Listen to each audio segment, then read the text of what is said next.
Alright, so this is a bit of an interesting one.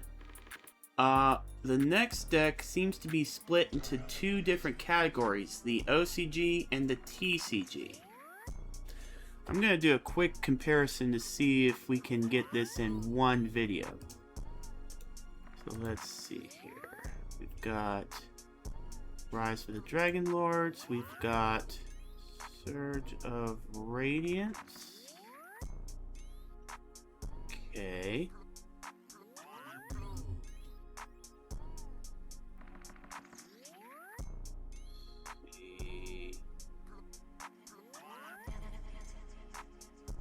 Hold on. Curse of Darkness.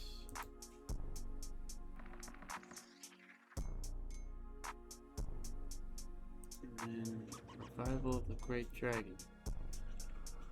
Okay, I see it. So they went out of order, probably. Because I recall, the Radiance one. I think, so... Yeah. I think we can just keep going with the TCG. That's the one I'm most familiar with. And I'm certain that I won't be missing anything. Because I recall each one of them coming out, but possibly in a different order. And that's probably all it is. And I remember getting this one, getting enamored by the deck, but then after a couple of plays, realizing that it isn't that great. And we're about to look into why. But I'm seeing a few good options in the deck. Maybe I couldn't quite get around it, but... Let's see, as I remember, this deck featured a lot of level 7 or higher monsters and a lot of ways to get them out outside the ones that can't be special summoned. Quite a few of them can't be special summoned, but there are also ways of handling them too, getting them back to the hand and such. So, let's look into Rise of the Dragon Lord structure deck.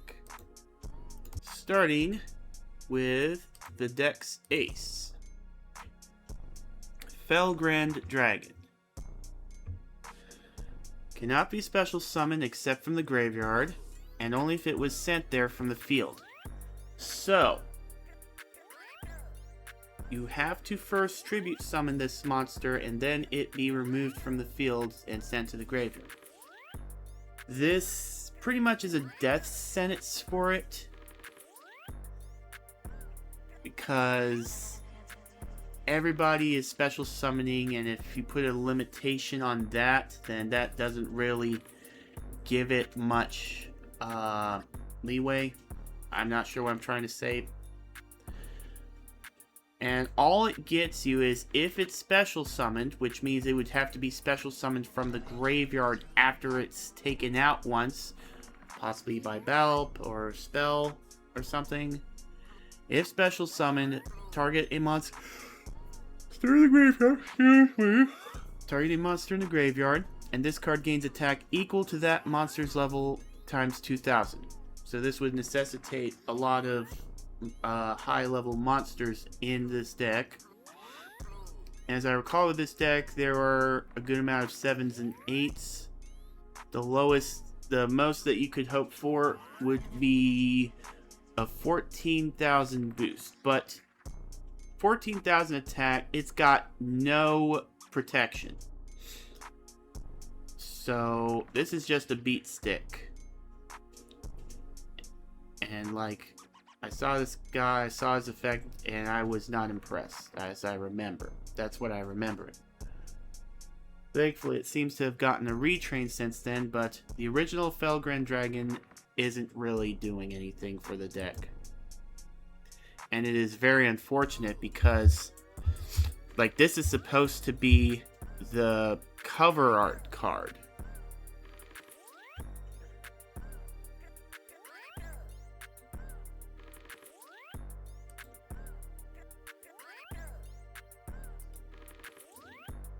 So that is very unfortunate. Now, Darkblade's Dragon, let me see. here. Yes, Darkblaze Dragon does have a bit more going for it. Let's see, yes, it has a little bit more going for it, but this would be a card that you would generally want to get rid of in your hand because it has to be special summoned from the graveyard in order to get a slight advantage. However, like when it's special summoned from the graveyard, its attack and defense becomes double its original attack and defense. Unfortunately, its original attack and defense is 12,000 and 1,000. So that would make it 2,400, which is a barely good attack stat for a level 6 monster. And this is supposed to be a level 7 monster, something that you would normally have to tribute 2 monsters for. Now, if they made it 14,000, that would be something, sure. So, again, nothing really to write home about. It does have the same effect as Elemental Hero Flame Wingman, but that one also is lackluster, and so Darkblaze Dragon is somewhat worse.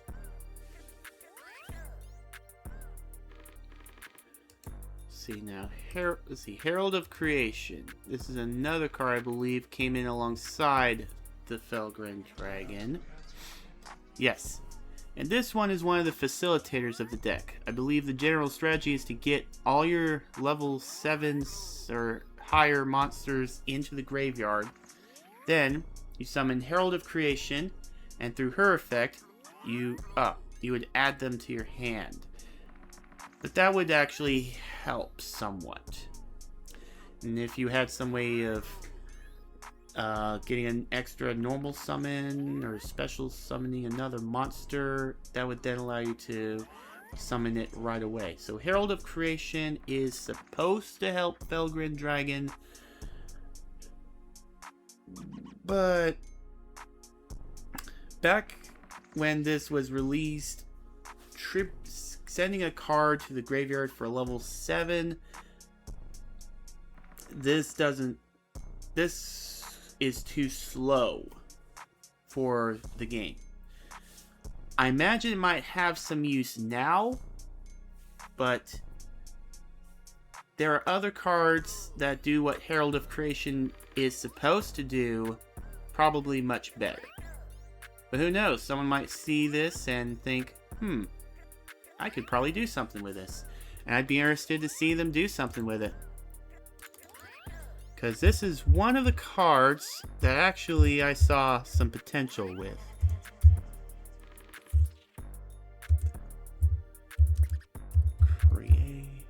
And then we've got Decoy Dragon. Another favorite card from this deck. If targeted for an attack, you can special summon a level 7 or higher dragon monster in the graveyard. If you do, change the target to it and perform damage calculation. So yes. Now there is one, like this sounds like a very impressive effect, but there's just one problem. It has to be targeted for an attack for the effect to go off. If it's face down, which occurs, it'll get flipped face up during the damage step, and at this point, it would miss the activation time. So in order to get its effect off, you would have to summon it. Like normal summon, I mean. Well, at this point, they'll see that it's a decoy dragon, see what it does, and they'll either just pop it or just not deal with it. So, yeah. An impressive looking card until you get a closer look at it. Which is ironic to its artwork because those big things there, I'm pretty sure are not its eyes. I'm pretty sure that its eyes are the little red specks right beside them. Pretty sure that those bulging things there that look like anime eyes are actually its nostrils.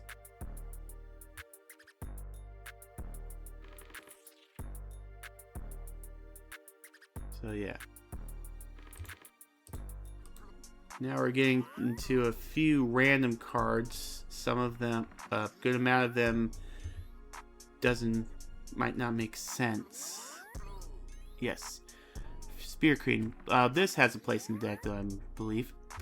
When this card is sent to the graveyard after being flipped, each player selects a monster from the graveyard and special summons it in either face-up attack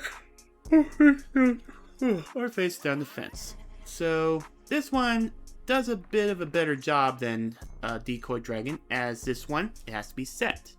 But it's only marginally better because, as I keep saying, you could just blow it up with a spell and there goes your whole strategy. So it's okay for filler in order to facilitate the strategy that this deck is trying to do. But I'm pretty sure there are better cards out there that do this guy's job better and not leave the ball in the opponent's court. Then we have a, what is this, a level 8? Yes. A level 8 monster that would be part of the strategy. However, it actually wants to be tributed with 3 monsters because then you get a lightning vortex effect. However,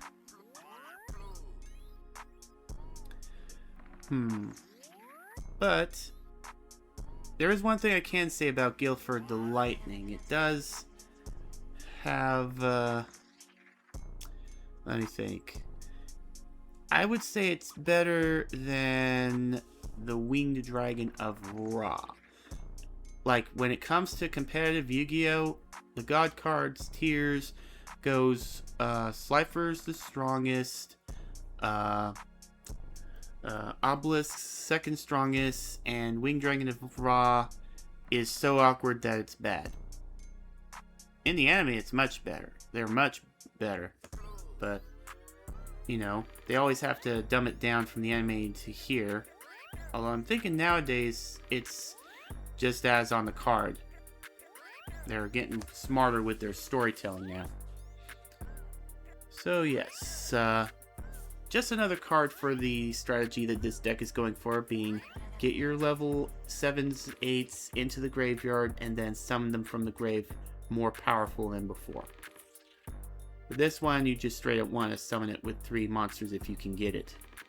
But more often than not, it takes 2 turns to do that. At least.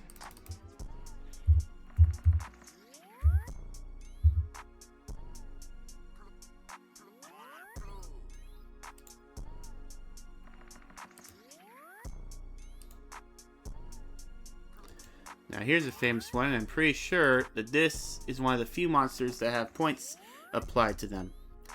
Morphing Jar. Both players flip effect. Both players discard as many cards as possible from their hands, then each player draws 5 cards. A simple effect, one that I am assuming has had many issues. There's got to be some reason that the OCG has it on the semi-limited list, but we've got it unlimited here in the TCG. So, might not be so bad. Give it a shot. Let's have a look at if it's got any points on it.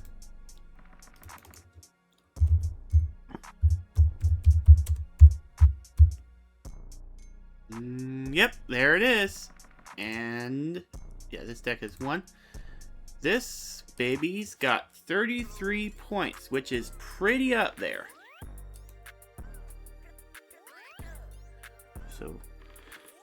So I'm wondering if this deck is simultaneously not ready for Genesis and not good.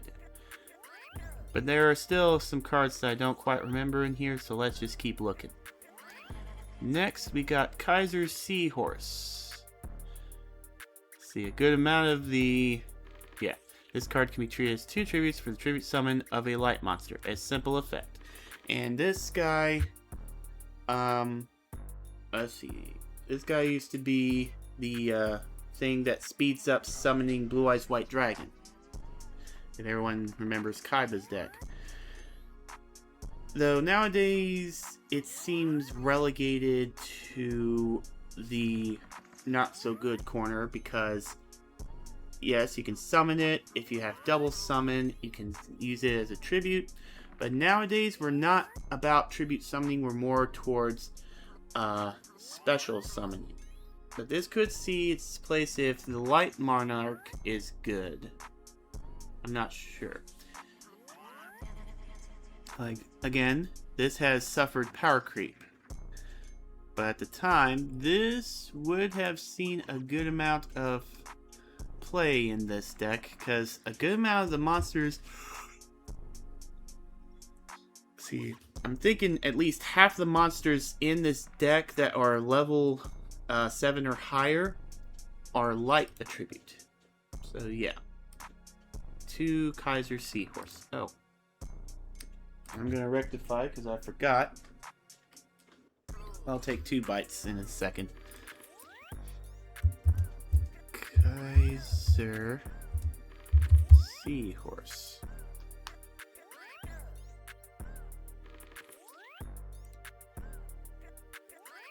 Oh, it's an S, not a Z. Ah. They've got a retrain and a sidebar. Alright. I'll go ahead and take the bites now. But so far, I'm seeing some powerful looking cards, at least. But it's not... Like, I'm seeing the strategy... But I'm not seeing much to tell me that this is a well executed plan.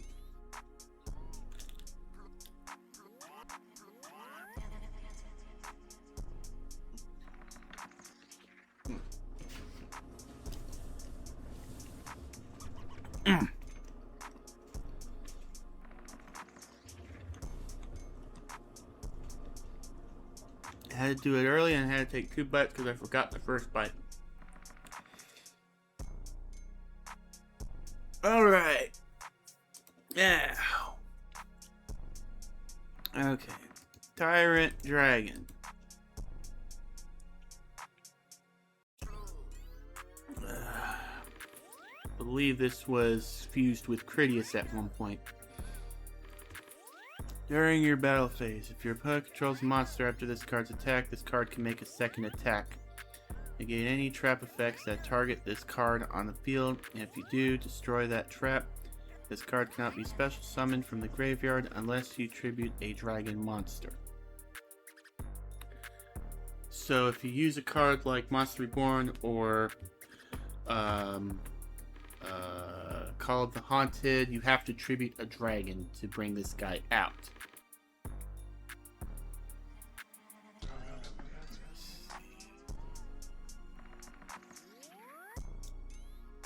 But it's got multi-attack and it's got trap shell, I want to call it. So it's a decent beater monster. However, it's only protected from traps, which was very good back in the day because traps were very big. But now traps can be considered as too slow because it requires setup. So I think the only use Tyrant Dragon sees now is with the Fang of Critias. Here's one we've gone over. Oh, there's 2 in here that we've gone over. It's probably just because it's a dragon-based deck. We've got Masked Dragon and Twin-Headed Behemoth. Masked Dragon special summons a dragon-type monster with a certain amount of attack from the deck, either in attack or defense position. And Twin-Headed Behemoth, once per turn, if after it's been destroyed by battle, I believe, it can be special summoned with less attack, once per duel.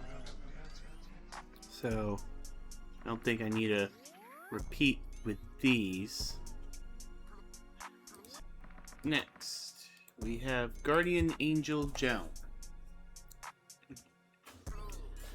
see. Simply when it destroys a monster by battle and sends it to the graveyard, you gain life points equal to that monster's original attack in the graveyard. So, just a simple beat stick with lifelink.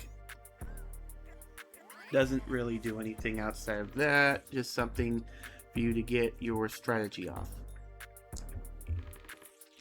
Just a level 7 monster to get your strategy off.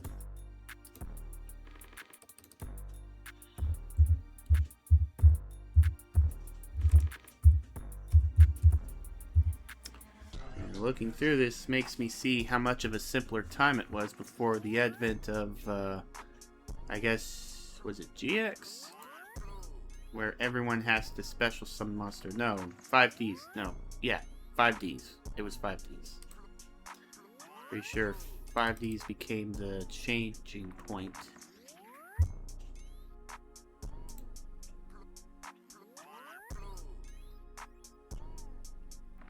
Alright.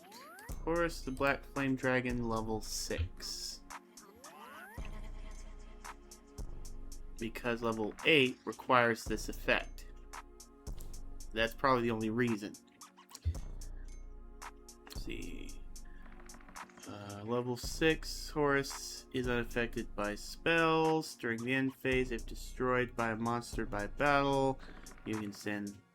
Oh, if this card destroyed a monster by battle, you can send this face-up card to the grave. Special summon, level 8. Let's see. And is level 8 in this deck? No. So, it's a level 6 even, so... This one's, even though it's pretty powerful with its spell immunity, it is just an oddball. It's just an odd one out, and for it to get its final effect off, you have to use it to destroy a monster by battle. So it would definitely require some kind of attack boost for it to get its effect off. Just for reference, let's have a look at level 8. Yes, it must be special summoned by level 6. Then, let's see, during your player's turn, when spell is activated, you can negate the activation, and if you do, destroy it. Yes. So, it's not immune to spells, but it can negate spells. But that makes this card susceptible to cards like Forbidden Droplet. You know, if it can't respond to it, then it's vulnerable to it.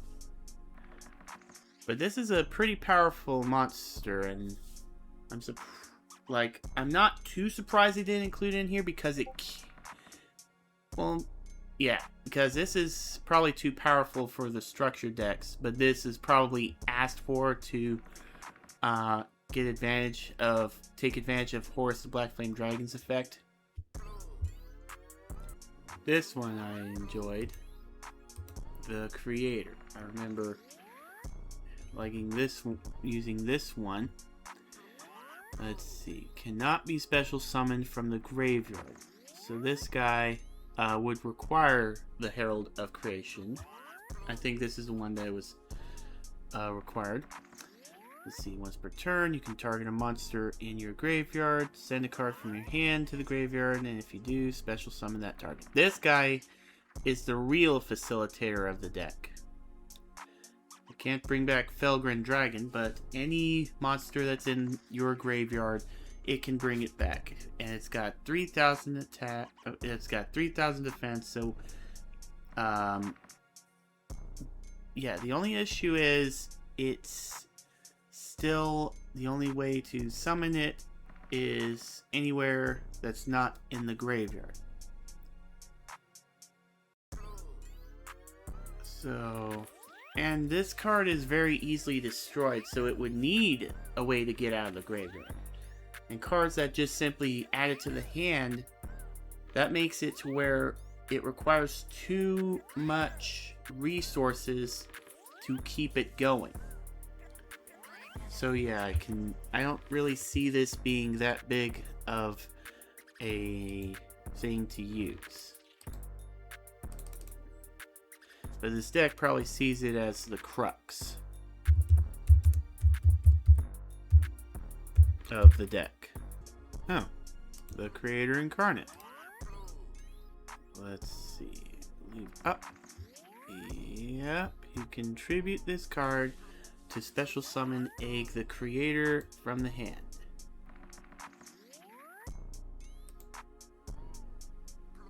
So yeah. The Creator Incarnate. Bring out the Creator with this guy. Yeah. This is definitely something you'd want a few more copies of in this deck.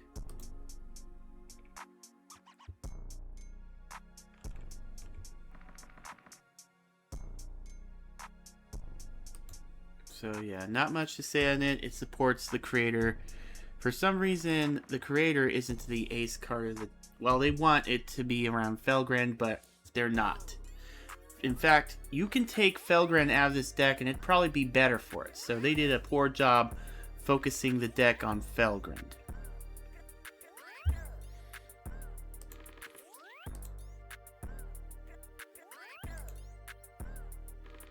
Which is a real shame to me.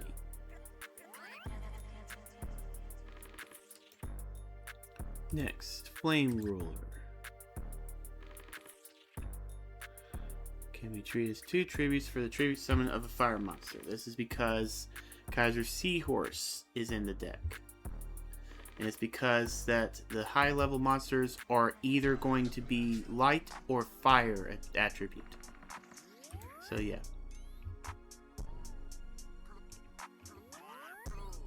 I'm guessing Flame Ruler is at 1 because I think the ratio is stronger in the light category.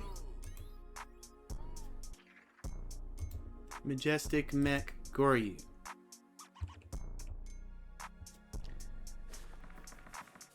So,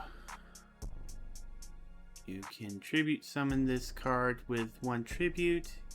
If so, it is sent to the graveyard during the end phase. It inflicts piercing damage.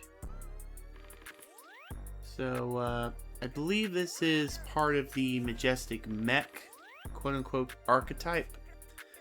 A bunch of monsters, the high-level ones, can be summoned with 1 less tribute, but if you do, it will leave the battlefield at the end phase. But this is a pretty powerful monster. However, its effect is irrelevant now. Both its piercing and its 1 tribute summon. Because now there are ways to just special summon out of the wazoo, which is the point of this deck, special summoning from the graveyard. But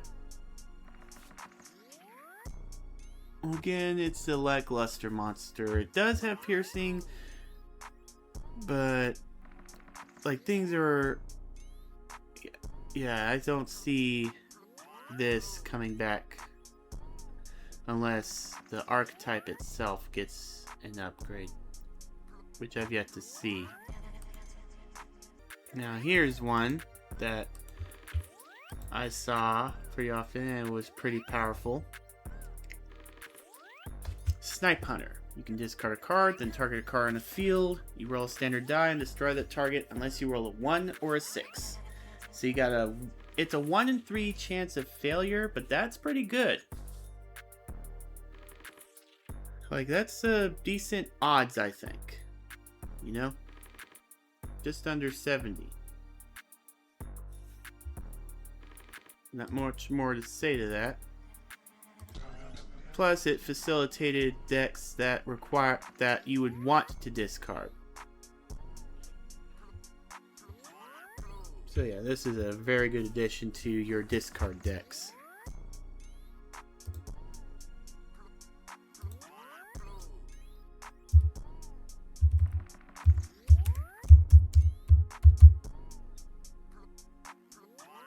And we've got 20 monsters again, which once again is a good ratio for Yu-Gi-Oh decks.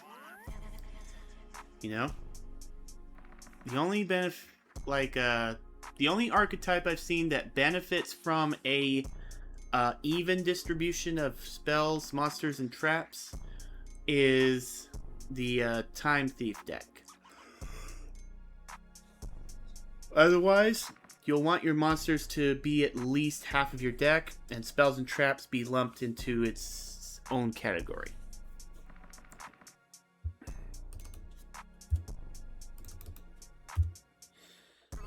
Anyways, now we're into these. Let's see.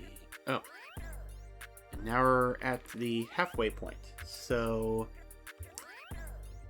I'm starting to see so this is where we're starting to see a strategy.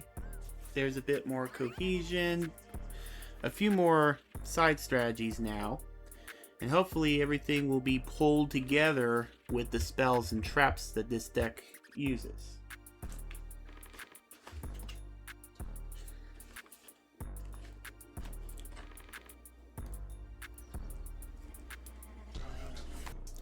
So let's go over the cards that we've been over already. We've got Brain Control. Well, actually, let's look at Brain Control as of the time of this structure deck. Let's see, where is the gallery?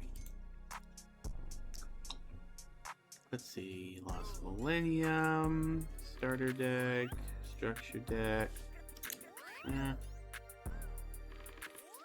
Here we go. Rise of the Dragon Lord Structure Deck.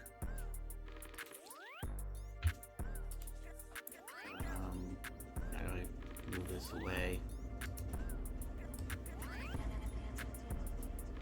Move this away. Move this away. How do I... There we go. Okay. Yeah, this was before the errata. You just pay 800 life points, take control of a monster your opponent controls until the end phase.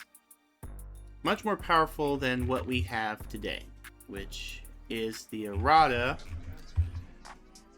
that the monster you control has to be normal summoned or set. It has to be able to be normal summoned or set.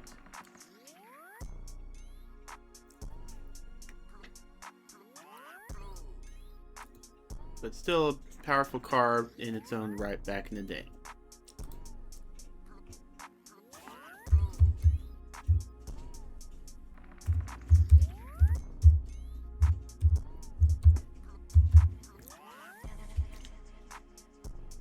I feel like this might be the part where we reach a point where the point totals go haywire.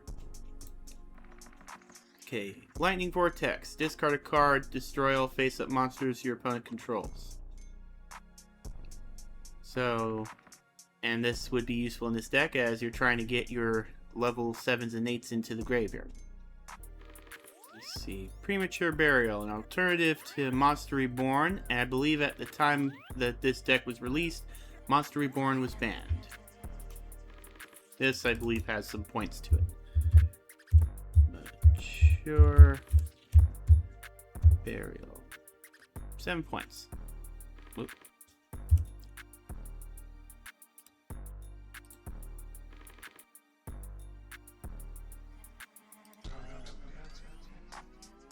See, the Shallow Grave. I believe we talked about this one in an earlier deck. Let me get a refresher. Ah yes, each player targets a monster in grave. Special summons their targets in face down defense position. So yeah, another alternative to Monster Reborn. This one bit much weaker than any other options.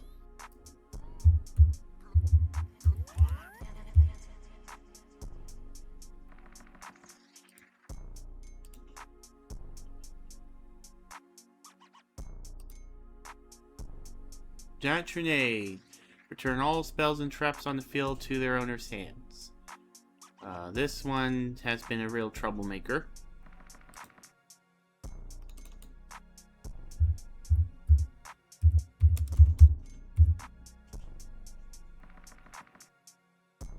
Uh-oh. We're getting dangerously close. I might be right in my theory.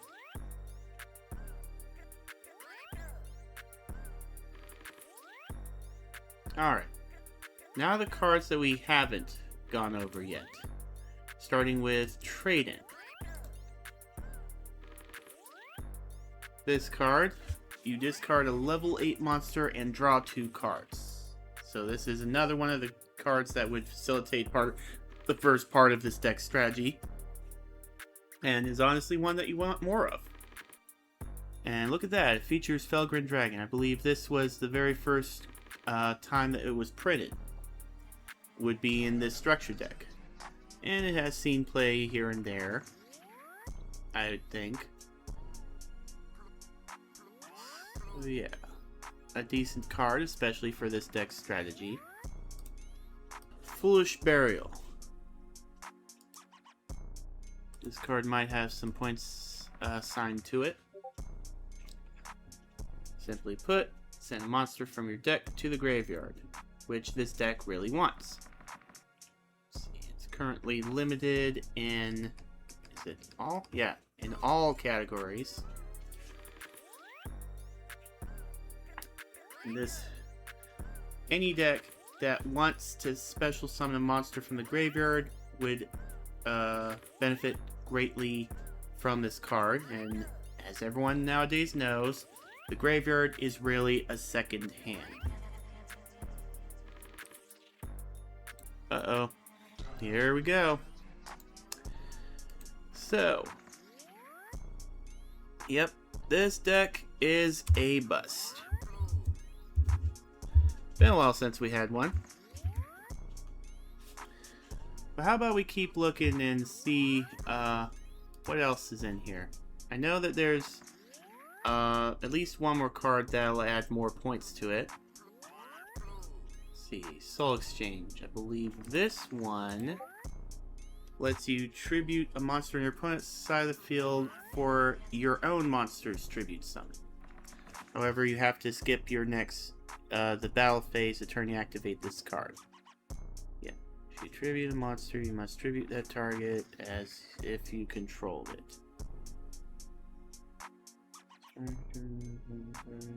Control it. You cannot conduct your battle phase. A turn you activate this card.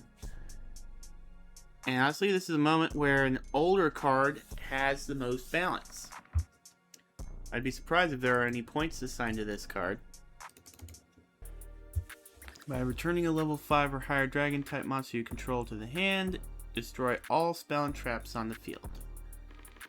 You would prefer Giant Trinade or Heavy Storm over this, or even Mystical Space Typhoon, because this is a -1 field advantage, -1 hand, well, no, neutral hand advantage, but still it's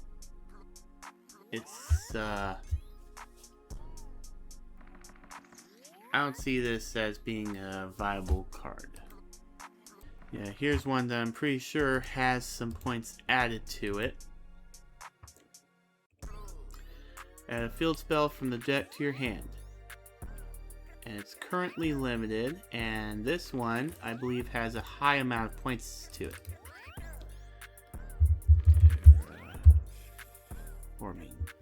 Yeah, 33. Not as high as I remember, but still, it's pretty high.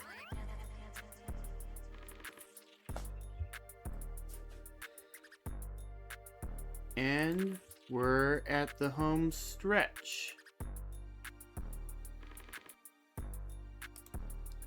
And so far, it's looking like the ratio for the monster spells and traps are looking more like what we see nowadays. Lots of monsters, good amount of spells, minimal traps. So I think all this deck needs is a few cards to be replaced. and then it would be a good deck. However, this deck, as it is, cannot be used in Genesys. We've seen that. Alright, last buy. See, the equipped monster gains 400 attack. It inflicts piercing damage. However, when Big Bang Shot leaves the field, the equipped monster is banished. So I see what they're going with. High risk, high reward card. But they really need to do more with the reward. But then again, these days, banishment is a third hand. So this could be useful for certain decks. But here, at least add, well, now 400 is pretty good. Like, 400 is close to the magic number, I'd say. Close enough to the magic number to make things a threat. Mystic Walk. This has had... Well, no. I'm thinking of emergency rations, but... Yeah, this one has a similar effect. You tribute a monster and gain life points equal to either its attack or defense, your choice.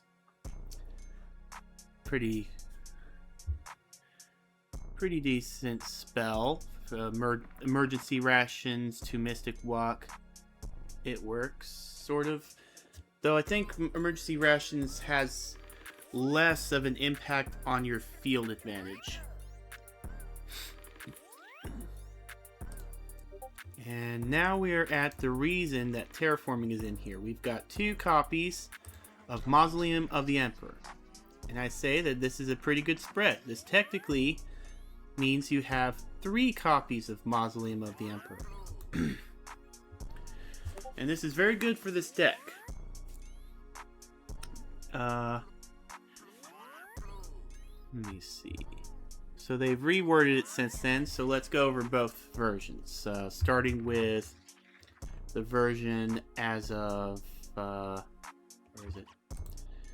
As of Rise of the Dragon Lords. There we are. The original text is, both players can normal summon or set monsters without tributes by paying 1,000 life points times the number of monsters needed to tribute summon them. They've changed it to, during any main phase, specifically, the turn player may pay 1,000 life points times the number of monsters normally needed for the tribute summon of a monster. And they've made it a maximum of 2,000. So this no longer will facilitate the Egyptian god cards or cards that ask for 3 summons. That player normal summons or sets that monster without tributing. This is their 1 normal summon or set for that turn. This is not a tribute summon. That means that they don't get their tribute summoned effect.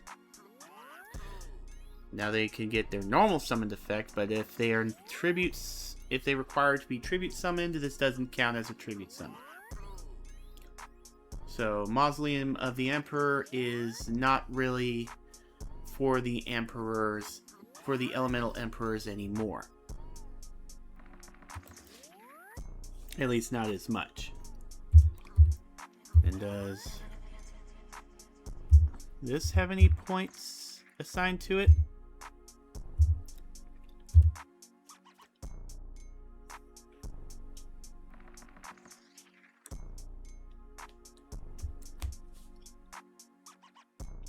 No points. But it is balanced in that you'll be paying your life points, and that could be a risky thing, but in this game, life points are also a resource. Now then, there's quite a few cards that we've already gone over in here. Draining Shield negates an attack, you gain life points. Sakuretsu Armor destroys the attacking monster. Magic Jammer negates the spell card by discarding a card. Call of the Haunted, for reasons as explained above. You can special summon from the grave. This becomes linked to it. If destroyed, destroy it, blah, blah, blah. Dust Tornado, personally, a weaker version of Mystical Space Typhoon. Better in the dual monsters format. So yeah, let's go ahead and put all these back in. Now, the card that we haven't really gone over yet, Malevolent Catastrophe. When an opponent's monster declares an attack, destroy all spell and traps on the field. This can be seen as a surprise in the older format that it came from, but like this possibly necessitated opponents setting spells and traps during the end phase. But that, I believe, the anime had already done that job. So this is more of a noob Punisher. Although there are also field spells and continuous spells that players nowadays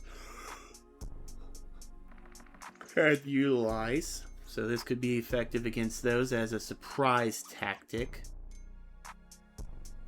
But as a trap card, it can also be easily destroyed.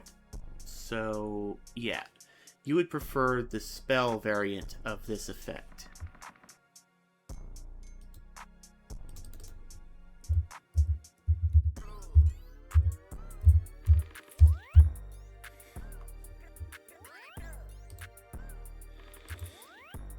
And that will do it. So, final thoughts. This deck doesn't have a cohesive strategy. It has a general strategy to it, but it's loosely fit, and it might sound good on paper to have a loose strategy, but without much cohesion, everything can fall apart quickly. Like, Felgren Dragon obviously is the odd one out, because the obvious strategy that this deck seems to utilize is send all of your high level monsters to the graveyard so you can quickly bring them out from there. But Felgren Dragon has to be normal summoned first, then brought back. So, well, no. Yeah. Which there, so, it needs work. Definitely needs work. Definitely needs play testing. However, it is not usable in Genesys format. And the strategy itself has seen better days. And one archetype in particular does the strategy better. So yeah, that will be all. That's all I have to say on Rise of the Dragon Lords in the Genesys format. So, tune in next week. Oh, speaking of a particular archetype, it seems I'll be looking into the first iteration of that archetype, being the Emperors. We'll be going over the Dark Emperor structure deck next week.